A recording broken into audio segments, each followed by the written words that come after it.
Hey Shola, how are you? I'm good. How are you? I'm good. I have a couple of new findings I wanted to share you, but I want to say congrats. Your plaque score and bleeding score has dropped significantly.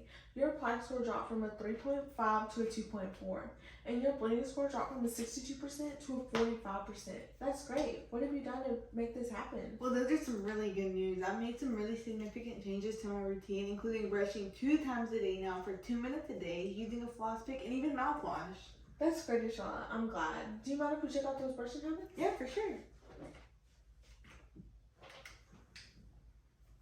Alright, so I get to the bottom teeth a little bit like this, keeping a jiggle motion, and keeping the brush angled a little bit towards the gum. Yes, Shauna, that looks good. And then I get to these teeth right here on the bottom, keeping a jiggle motion as well. And then I get to the top teeth. That looks good, Shauna. That would definitely remove plaque effectively. I'm glad to hear. Yeah, what can you tell me about plaque? I can't forget this. It's that soft, sticky deposit that sits on our teeth that's formed by bacteria, right? Yes, Shauna. I'm glad you remembered all that. So today we're going to be covering a new topic, but I want to share some new findings I found. During our initial visit, we did a clinical exam and we took a look at your x-rays. We noted that you had slight periodontitis.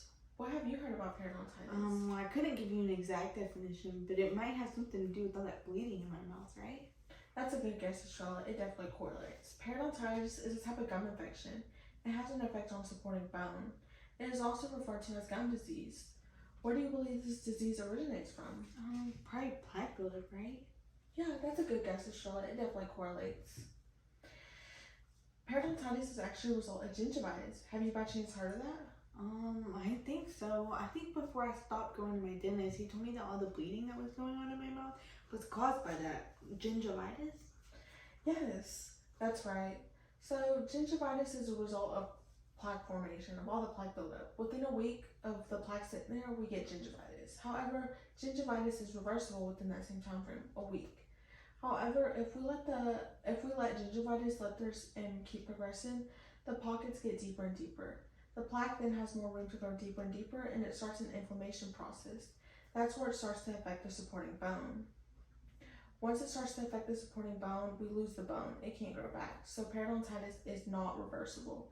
However, we can stop it right where it is. What do you think are some methods we can stop it right where it is? Probably maintaining good oral hygiene habits, like brushing twice a day, flossing, and using mouthwash, right? Yes, Estrella. The best thing we can do is adopt good oral hygiene habits.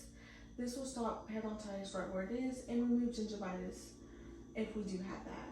If we do not stop periodontitis and let it keep going, our bone will just slowly grow away. And if there's no bone, there's nothing to support our teeth. Our teeth will fall out. Now, how would you define periodontitis, Estrella? It's gum disease. It also causes our bone to go away. Yes, Estrella.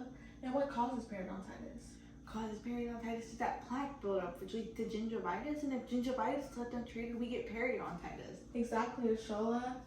And how can we get rid of periodontitis? Trick question. We can't. Once we get periodontitis, it's not reversible. I'm glad you remembered all that, Estrella. I believe that you hit all your short-term goals we set at our last visit. So, I'm going to share some new ones with you at our next visit, but we'll cover that next time, okay? I'll see you then. See you then. Bye. Bye.